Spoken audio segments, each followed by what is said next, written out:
Okay, so I'm Andy from Yomdel, and we provide live chat services, as David just mentioned. I'd just like to take a quick view of the room, show of hands if I could. How many of you are familiar with live chat on websites? Just a quick show of hands. So that appears to be the vast majority. How many of you use live chat from time to time? Slightly smaller, but we're looking at about half the room probably, I guess. So that in itself, I think, is a really interesting illustration of how things are changing online. The opportunity really is to look at where is your, ask the question, where is your customer? And irrespective of whatever type of business you have, there's one place where your customer is most likely to be found, and that's going to be online. And when they're online at a time that suits them, from a place that suits them, or even on a device that suits them. These are opportunities that are passing through. You have to think about the website as being your virtual shop, your virtual office. So, click through a little bit. So what we do at Yomdel is we provide a fully, is that too loud or is that too quiet? It's okay, good. We provide a fully managed live chat service. So this means that our operators are sitting 24 hours a day. They're seeking to engage with visitors to the website as and when they come through the website. They will be able to answer common questions, and then they will be able to nurture relationships, capture contact information, and ultimately leads for you. We launched our service for the property sector. We work in other sectors as well, but we launched into the property sector just over 2 years ago. And we have in the region of around about 150 or so estate and letting agent brands that we actually work with now. It's a rapidly growing group, actually. So online, effectively, you've got people coming in, they're clicking maybe from paid traffic, maybe from Facebook, maybe from organic search, maybe they just want to know a little bit about what's going on for the, look at the local estate agents. They're coming through your website, and often they're going to be remaining invisible. And if you don't take as many opportunities as you can to engage with them, then it's effectively leaving money on the floor. If you don't help them or offer them help when they need it, they're just going to go away. And we live in a kind of increasingly connected world. We've all got these different devices. We're on social media. We've got more choice. People have less time. They're more impatient. They want instant answers to all these different things. They want to know now. They don't necessarily want to go and seek information from the FAQs. If you think about when you go into a shop, you might walk up to the cash desk to pay for whatever it is you're buying. You will look at the person behind the counter and you'll ask them, what is your returns policy, for example? You won't look at the laminated sheet that's next to the cash register to find out what the returns policy is. And so online, if you're able to give these immediate responses and immediate answers, you actually end up engaging with people, keeping them engaged.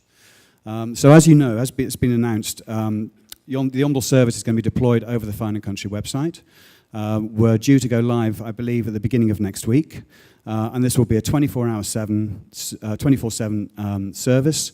And it will look something along these lines. So in the bottom right-hand corner, you'll see that there is what we call an eye catcher that says need help, and a button below that says click to chat with us now.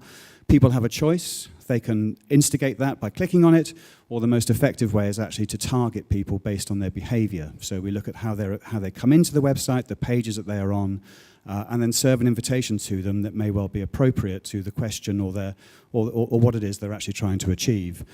We will have a very targeted deployment on the website. Clearly, Fine & Country is a busy website. There's a lot of traffic coming through. We don't want to engage with everyone, and to offer that to everyone, but we do want to try to seek out those higher value opportunities, i.e. the vendors especially.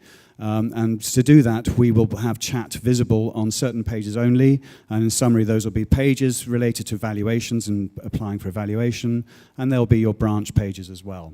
Where for the branch pages, we'll probably be able to, almost certainly be able to deliver a personalised message to them, welcome to Fine & Country Leamington Spa, are you considering selling property, would you like a free valuation? Something like that to try to then suck them in to a conversation. When it pops up, ignore the text below it, it's just dummy text, but the box will pop up. There's only one invitation that's served in the course of a visit. You don't want to bombard people with these because they could be an irritant. And it's important to say that live chat is not for everyone. Increasing number of people use it, increasing number of people like it, but it's a choice. People can still pick up the phone, they can send an email, they can engage on social media, or they can do absolutely nothing. But chat just gives another choice, another way to capture people. So typically, for the pages targeted, and I can't give you precise figures at the moment, but I'd be pleased to come back at a later date to look at what kind of results we've achieved. But we would typically engage with about 3 to 5% of the website visitors on the areas that we're targeting. Of those people, we would then convert to an inquiry in the region of 30 to 35%, sometimes much higher. Now, if we're very, very clever in our targeting, we will look over time, we will refine the results and try to push up the percentage of those inquiries to include a larger number of the valuation type requests that we're all looking for here.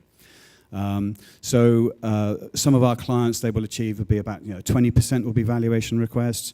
For other clients, it goes as high as the highest one is actually 80%, which is a very targeted deployment on a national, mainly lettings brand actually. So we will be working very hard to try to focus in, but it's important to stress that this is also a very positive customer experience. A lot of people will leave feedback. They'll get an offer at the end of a chat. Say, what did you think of this live chat? They fill in a few words and give their thoughts on it. And typically we see 20-25% of people leaving a comment, and of those, and that's how we measure customer satisfaction, and typically that figure is in the mid-90%. It's very, very high. People who like live chat use it. If they then have a good experience, they will reflect that in the comments. And some of these comments, we've talked about reviews and how people perceive the brand. Some people will leave very, very lengthy and considered comments, not just a thanks or great, but they will actually spend a bit of time thinking about their response. And that also in itself is then useful for yourselves to reinforce your 24/7 credentials to your market. 50% or so of chats will be outside business hours. That's pretty much the same for across all of our clients, irrespective of whether they're B2B or B2C businesses. Some of those figures you've already seen, but we can work alongside your digital marketing campaigns, so we can target according to the campaigns that people are clicking through, and we can talk with the marketing team here about that. The average chat length is very long. If you think that the time on the website is often measured in just a few minutes, for a chat it can be 10 to 12 minutes. That's an average length of a successful outcome. That's very deep engagement, and in that time what happens is that a person develops a relationship, they build trust, and they feel ready to go then to the next stage. A typical engagement would be, I've already said, you would offer a free valuation to begin with. If they say, yes please, I'm interested, the operator will then ask, could I ask what kind of property it is, and where is it located, so we know that it's within the network and we can target it to the right branch. They will then be asked if they've had a valuation, and then they'll be asked, would you mind telling me your name so I know who I'm speaking with? And often at that point in the conversation, someone will say, I'm so sorry, because they can see the name and the photo at the top of the chat box. I'm so sorry, my name's Simon or whatever. And from that point on, it's pretty much plain sailing. The information then flows, and they will give all the information that we require, from the address, the time scale, the circumstances, and little bits of snippets of personal information as well, so that when you do then phone up the person, you might know that they've had to take little Johnny to the doctor or something in the afternoon, so to call later on. So you've got a bit of personal information you can use in your initial conversation with them when you do speak to them. A lead will include obviously the name, all of the relevant information, the full chat transcript, any post-chat comments. It'll be sent through within about 15 to 30 minutes of the chat finishing, as quick as we possibly can. And the person will also have an expectation, the visitor will have an expectation as to when they are likely to receive a call back. I mentioned we're working with quite a few agents. There's just a few there. It's Thomas Morris, Simon Bradbury's a recent convert to Yomdel, and I think the results have been promising, to say. And you can talk to Simon about that. I'm here with my business partner Tim, who's at the back of the stand over there. So please, if you have any questions about how this works, how it will work for your particular office, come and have a chat with us. We're here all day. We're here tomorrow as well. We'd be delighted to explain more about the methodology, the types of results that you could achieve. And the final thing is, it's a partnership, it's a collaboration. The more you feed back to us about the results that you're seeing, the more we can improve what we're doing, the better the results you then get when you go out to the evaluations and the other inquiries that you receive through us. So I think I'm coming just up to the end. Now,